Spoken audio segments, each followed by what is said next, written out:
Optométriste de formation, adaptatrice en lentilles de contact, mais également multi-entrepreneuse, je reçois aujourd'hui Marie-Laure Billot. Bonjour à tous, c'est un grand plaisir de vous retrouver pour ce nouvel épisode de Vision d'Expert.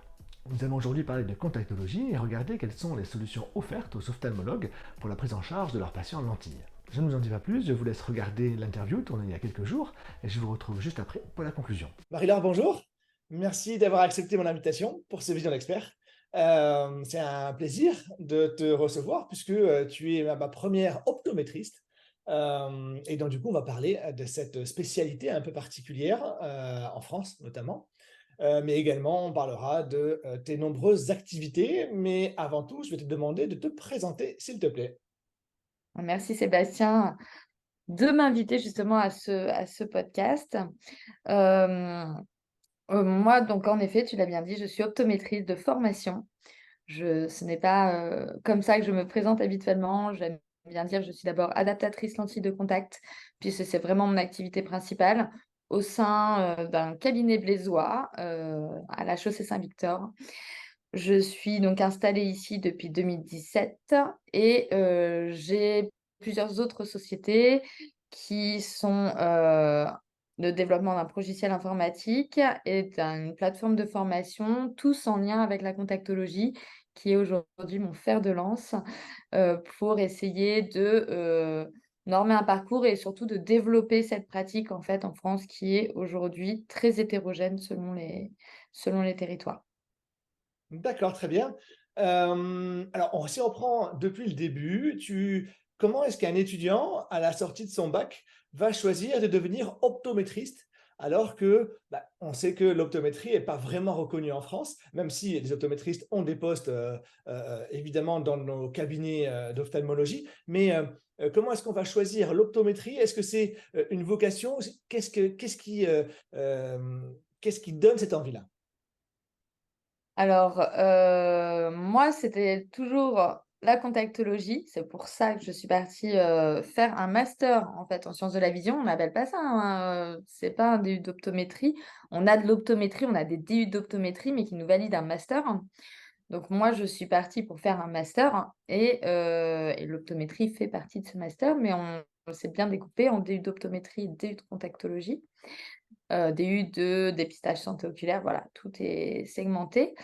Donc, pourquoi on parle là-dessus? Parce que moi, j'avais cette vocation, je pense, et cette passion pour la contactologie. Donc, c'était la filière la plus adaptée pour moi, à mon sens, du moins, quand j'avais cet âge-là. Finalement, a posteriori, on se rend compte que ce n'est pas tout à fait le cas. On a une vraie formation théorique, mais pas de formation pratique. Donc, on sait que l'optométrie aujourd'hui est très controversée en France. D'ailleurs, on n'existe pas. L'optométriste n'existe pas en France. Nous sommes des opticiens plus, mais pas des optométristes comme nous pouvons le connaître dans d'autres pays. Donc, on se lance dans l'optométrie, je pense, en idéalisant un petit peu le métier d'optométriste vis-à-vis des autres pays et de ce qu'ils font dans d'autres pays. Aujourd'hui, il faut bien se dire qu'en France, on n'a pas la même pratique, on n'existe pas. Et en effet, on nous laisse travailler, mais pour moi, en tout cas, le fait de se battre sur un quatrième O n'est pas une question, n'est pas du tout une question aujourd'hui. Je ne me bats pas du tout pour ça, en tout cas. Donc, on part, je pense, dans l'optométrie en idéalisant totalement le métier d'optométriste vis-à-vis de ce qui se fait ailleurs. Mais, ou sinon, comme moi, avec une véritable passion, ou en tout cas vocation pour une spécialité qui était pour moi la contactologie. D'accord. Et donc, dans le cabinet dans lequel tu exerces en tant que salarié? Non, je n'exerce pas en tant que salariée. Je suis installée au sein du cabinet avec ma société, la société qui s'appelle Optoconseil. Et je suis installée donc depuis 2017. Donc là, on est dans mon bureau, mais je suis installée au sein du cabinet, donc dans mon bureau avec les médecins. D'accord, parce qu'en général, un ophtalmologue, quand il va avoir une demande d'adaptation, soit il le fait lui-même avec son personnel, hein, optométriste, orthoptiste Mm. ou même infirmière parfois, et parfois il va le transmettre à un opticien directement. Qu'est-ce que tu penses, toi, de ce type de pratique? Alors justement, on en revient à ce que je disais au début de ce parcours très hétérogène pour le patient. Et aujourd'hui, il faut savoir qu'on ne sait pas vers qui on envoie. D'ailleurs, quand on envoie chez les opticiens, pour moi, un véritable adaptateur, c'est quelqu'un qui peut prendre toutes les adaptations en charge, c'est-à-dire que ça soit de la souple standard jusqu'à de la contactologie médicale, donc de la sclérale, de l'orthokératologie, donc des adaptations sur pathologie également. Et là, on a besoin d'une véritable expérience, en tout cas, et d'un véritable savoir-faire. Et c'est toute la problématique de la contactologie aujourd'hui en France, c'est qu'en effet, on essaie de le développer un peu au sein de notre cabinet. En termes de temps, on n'est pas forcément rentable. En termes de compétences, on n'a pas forcément toutes les compétences requises au sein du cabinet. Et après, quand on les envoie ailleurs, on ne sait pas vers qui forcément on les envoie. On n'a pas forcément non plus les compétences dans d'autres magasins, en tout cas, pas les compétences complètes. Enfin, ce que moi j'appelle complète au regard d'un adaptateur. Et aujourd'hui, nous, c'est comme ça que je me suis retrouvée à être installée ici. Je pense que quand je suis arrivée, euh, j'avais déjà travaillé dans d'autres cabinets. Je travaillais avant à Orléans, enfin à Olivet précisément, dans un cabinet d'ophtalmologie. J'ai côtoyé pas mal d'ophtalmos, dont des ophtalmos qui font de la contacto, ce qui m'a permis de me former également. Quand je suis arrivée, c'était de leur dire, bah, aujourd'hui, au sein du cabinet, on propose toutes les spécialités, puisqu'il y a 6 médecins avec chacun leur spécialité, la rétine, segment antérieur, paupières, chirurgie réfractive, on propose absolument tout. Mais aujourd'hui, la contactologie, on le mettait de côté. Or, on pour moi, en tout cas, la crédibilité d'un cabinet, on ne peut pas tout proposer et ne pas, quand ils souhaitent de la lentille de contact ou même, bah, je ne sais pas, un problème cornéen, un kératocone à équiper et dire, bah, je ne sais pas, je vous envoie voir un opticien et puis on verra bien. Ça ne fonctionne pas sur la crédibilité du parcours. Donc aujourd'hui, c'était vraiment de normer ce parcours. Enfin, je travaille à vouloir le normer, en tout cas depuis le temps que je suis installée. Et je pense qu'aujourd'hui, mes médecins, si je vais parler en leur nom, mais ils ont conscience en tout cas de la prise en charge d'une partie de la patientèle il y a quelques années, ils n'auront pas, ils ne savaient pas quoi en faire en fait aujourd'hui de ces patients. D'accord. Et tu travailles avec combien de médecins actuellement? Alors j'en ai 6 au sein du cabinet, mais j'ai les médecins des alentours qui m'en envoient également. Donc ça va de Vierzon, donc moi je suis à Blois, ça va de Vierzon, Orléans, Tours, voilà, Châteauroux, j'ai des patients D'accord, d'un très bien. petit peu partout. Parce que c'est vrai que les médecins ont un petit peu de mal souvent à le faire eux-mêmes parce que c'est vrai que financièrement, c'est pas forcément ultra rentable, c'est beaucoup de temps, c'est quand même beaucoup de formation, mine de rien. Et en plus, je crois qu'il n'existe pas de cotation pour ça, c'est vraiment du hors nomenclature. Alors, il y a quelques cotations, mais de très faibles cotations, en effet, pour certains cas. Et les cotations sont minimes. C'est des forfaits à 88 € pour des forfaits de 6 mois d'adaptation. On n'est absolument pas dans un terme de rentabilité. Alors, même si on parle de soins, bien sûr, on met quand même le patient en termes de soins. Mais aujourd'hui, on a quand même tous besoin d'être rentable sur notre pratique professionnelle. Et aujourd'hui, tout va être en dépassement d'honoraires ou tout le reste, l'orthokératologie pour la fondation de la myopie, tout ça, c'est hors nomenclature. En effet, il n'y a aucune prise en charge sécurité sociale. Donc, c'est des difficultés supplémentaires pour le médecin, c'est un discours à avoir, une communication à apporter auprès des patients. Mais ça se fait puisqu'aujourd'hui, la chirurgie réfractive est hors nomenclature et ils arrivent également à apporter la chirurgie réfractive dans leur discours. La contactologie, il y a une concordance de discours à avoir et il faut juste savoir le mettre en place. D'accord, très bien. Je crois que tu as une autre activité, c'est Contactolog, donc je crois une application, un site. Est-ce que tu peux nous en dire plus? Alors, on va toujours en rapport avec la contactologie.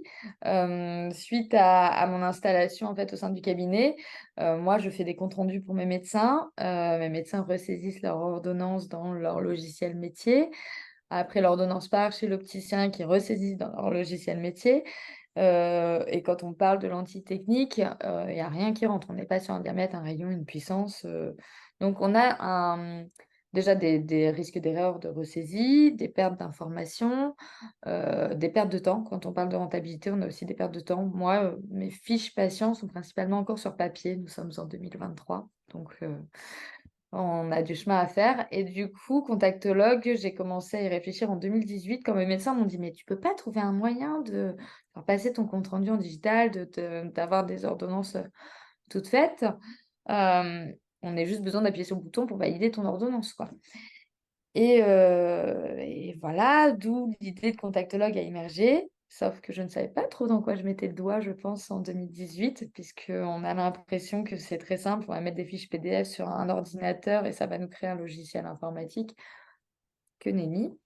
Mais du coup, on a creusé, on est allé chercher, on allait fédérer donc l'industrie de la contactologie aussi autour de nous. Parce qu'on avait besoin d'interfacer les laboratoires, on a besoin d'interfacer les machines, on a besoin vraiment pour rendre rentable en fait la contactologie de demain, il faut leur apporter un outil digital qui permette de rentabiliser notre taux horaire, de ne pas avoir de soucis de ressaisie et d'être sûr que notre ordonnance, notre lentille, elle soit bien commandée au final également.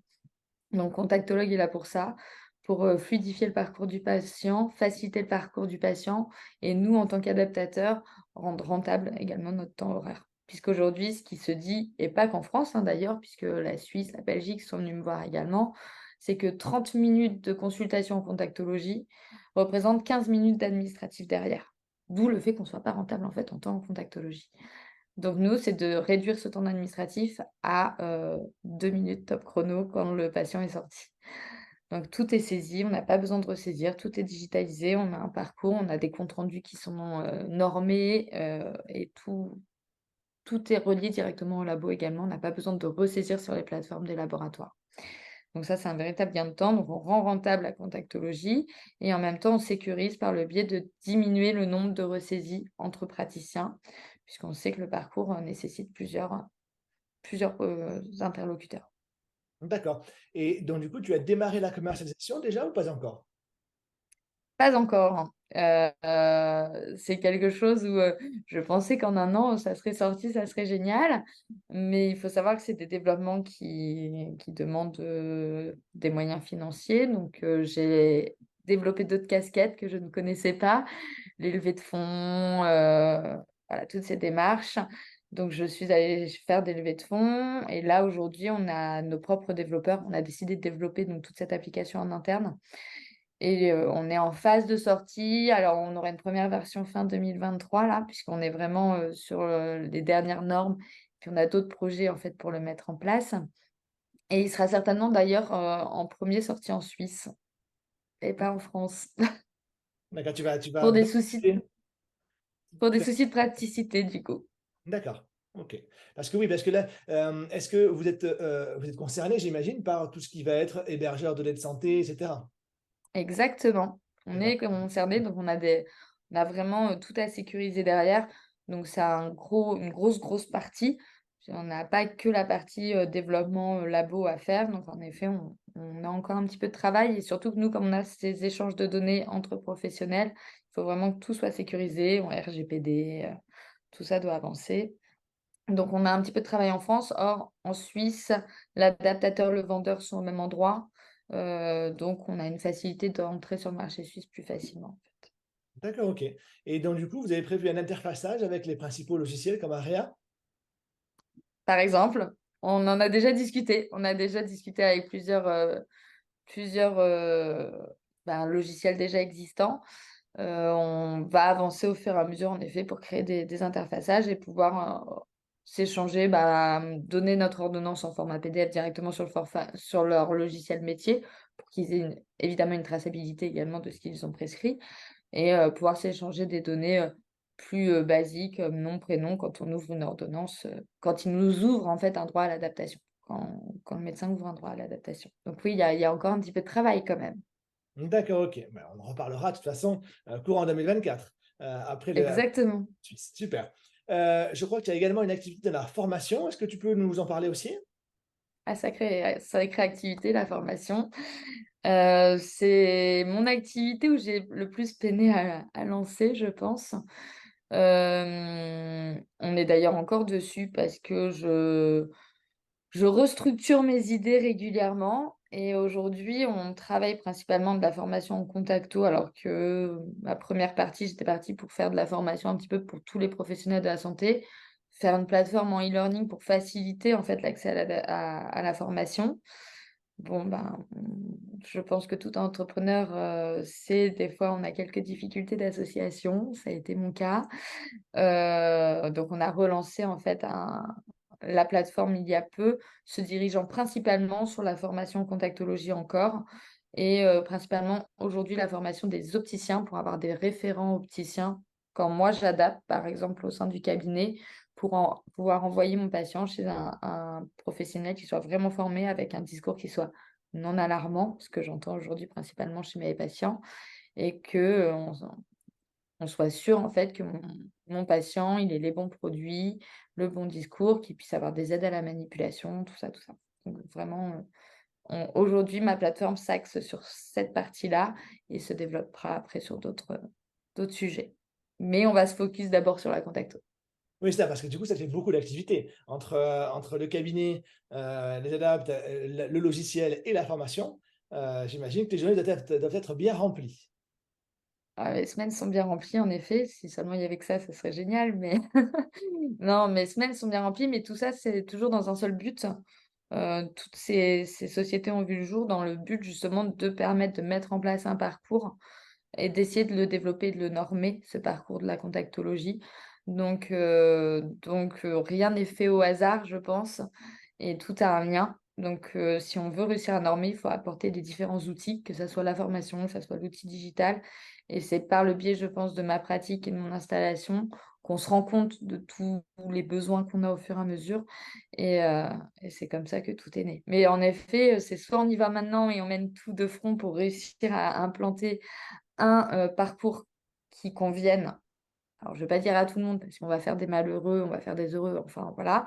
Mais en tout cas, d'essayer de faire bouger les choses, puisque ça fait quand même 50 ans que le marché de la contactologie est flat et que plus de 25 ans que les cotations n'ont pas évolué en contactologie, justement. Et je pense qu'on a une véritable spécialité à développer et qu'il faut accompagner ce développement. D'accord? Il y a des pays en Europe ou ailleurs qui sont beaucoup plus développés que nous sur la contacto? Eh ben, je le pensais. Vraiment, on le pensait, par exemple, on pense tout de suite à la Suisse en se disant c'est facile pour eux, l'optométrie est reconnue, blablabla. Et bah, c'est pas si simple que ça. À dire vrai, ils ont aussi cette problématique de rentabilité quand ils sont optométristes à leur compte. Ils ont ce souci de parcours patient, de coût de l'adaptation.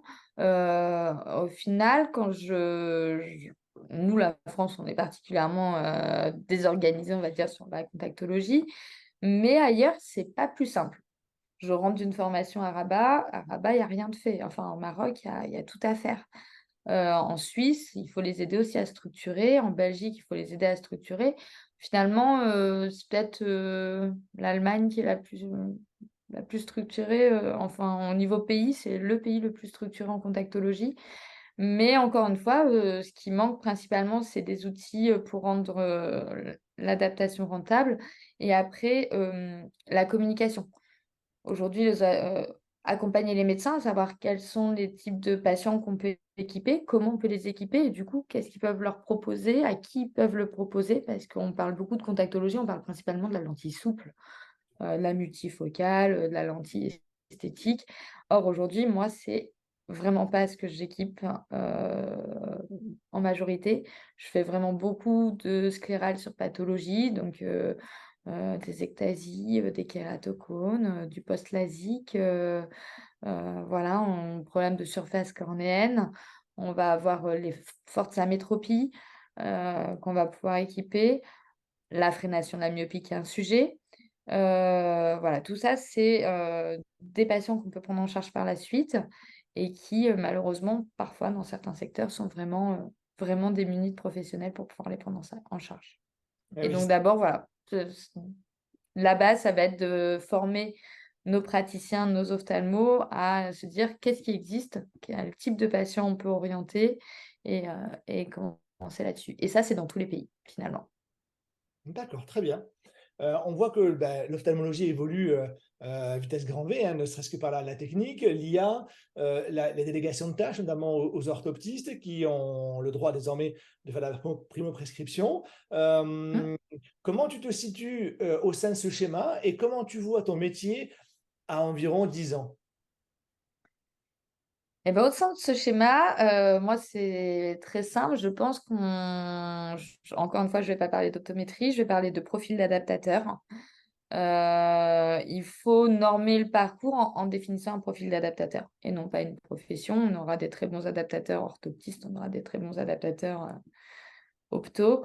Et je pense que le schéma va se définir comme ça sur un profil spécifique, une nouvelle sous-spécialité en fait. Et peut-être répéter ce schéma RNO en délégation de tâches vers ces profils spécifiques. Mais ça, on y travaille. On y travaille tous ensemble et je pense qu'on a des soutiens un petit peu partout.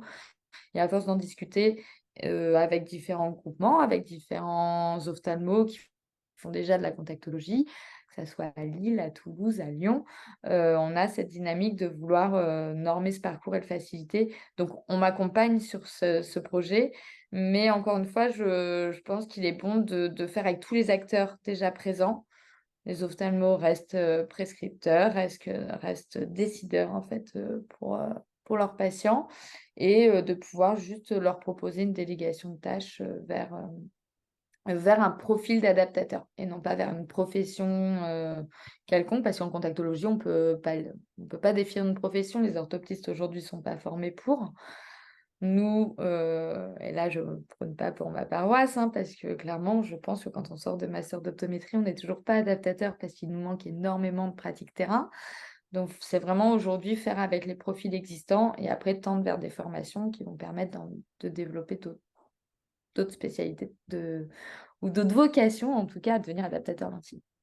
D'accord, alors si j'ai bien compris, tu prépares, enfin vous préparez, hein, toi et tes, on va dire, associés dans le projet, vous préparez une sorte de protocole à l'instar d'un RNO ou un RNM, c'est bien ça? C'est l'idée. C'est C'est l'idée. l'idée. Ah, ok. Mm. Donc du coup, il y a pas de date non plus, pour l'instant, ça avance à son Pour rythme. l'instant, ça avance. Le but, c'est de fédérer, d'échanger sur l'idée, bien sûr. On a besoin moi, je ne pense pas avoir la science infuse dessus. Donc, je suis pour échanger en fait à ce sujet. Mais en effet, c'est l'idée d'avancer dessus. D'accord. Écoute, dernière question. Désormais, si tu croisais quelqu'un dont ton métier, faisait rêver, il veut devenir adaptateur lentille, contactologie, quel parcours, quel cursus tu lui, préconiserais? Ah, c'est assez difficile comme question. Je pense pas avoir une réponse exacte. Aujourd'hui, je pense pas que le master soit une mauvaise chose d'un point de vue. Aujourd'hui, il faut bien valider un diplôme aussi en France, il faut qu'on ait un niveau. Donc, aller valider un master. Ou moi, ce que je ferais un double cursus. Je ferais orthoptiste, doublé d'un master avec beaucoup de stages auprès de professionnels pour ceux qui veulent devenir adaptateurs lentilles. Je pense que c'est ce que je ferai aujourd'hui. D'accord, très Je bien. ferai forcément cette double casquette. Parfait. Mais écoute, c'est vrai que je m'attendais un petit peu à cette réponse parce que maintenant l'orthoptiste est tellement partout que du coup c'est difficile et c'est vraiment choisir un chemin en dehors de l'orthopsie, c'est du coup se mettre un petit peu des bâtons dans les roues. Et c'est vrai parce qu'une orthoptiste finalement elle est formée à la rééducation évidemment, mais à la réfraction, c'est ce dont les ophtalmos ont besoin. C'est vrai qu'on va pouvoir les former en contactologie sur le terrain, mais pour faire de la natation lentille souple. Maintenant, dès qu'on va rentrer dans des choses beaucoup plus pathologiques, et ben là, ça nécessite une vraie formation Exactement. universitaire, quoi. D'accord. Alors moi, je pense pour en avoir discuté, puisque si au sein du cabinet, on a également 5-6 orthoptistes, ils n'ont pas pour vocation de faire de la contacto. Par exemple, ils veulent savoir le renouveler une lentille souple, en effet, s'ils ont mais pas vocation de faire de la contacto, comme de toute façon, chacun a sa spécialité. Il y aura des orthoptistes qui sont des très bons adaptateurs lentilles de contact. Et en effet, je pense que demain, ça sera des orthoptistes spécialisés ou qui se formeront. En tout cas, moi, c'est ce que je préconise aux jeunes aujourd'hui. En France, c'est la voie la plus sage, en tout cas. D'accord. Eh bien, écoute, merci Marie-Laure pour cet éclairage sur le monde de la contactologie. Ça a été un plaisir de te recevoir. Et puis, de toute façon, on se revoit en 2024 pour la sortie de Contactologue, au moins en Suisse. Exactement. Oh, alors en Suisse, voilà, c'est en septembre. Donc tu vois, c'est demain, quoi, pour la Suisse. En France, certainement début 2024. D'accord. Eh bien, écoute, on te suivra de près. Voilà, C'est très super. intéressant. Merci Marie-Laure. Merci à toi. Voilà, je vous retrouve pour la conclusion de cet épisode de Vision d'Expert. J'espère qu'il vous a plu et que vous comprenez mieux l'univers de la datation en lentille au travers du regard de Marie-Laure et de tout ce qu'elle tente de mettre en place pour développer ce marché en stagnation depuis des années, voire même en recul. Mon objectif étant de vous apporter toujours plus de valeur. N'hésitez pas à me dire ce que vous avez apprécié et ce que vous aimeriez que j'améliore. Voilà, merci d'avoir regardé ce numéro jusqu'au bout. N'hésitez pas à liker et à partager. Je vous souhaite une belle journée et je vous dis à très vite pour un nouvel épisode.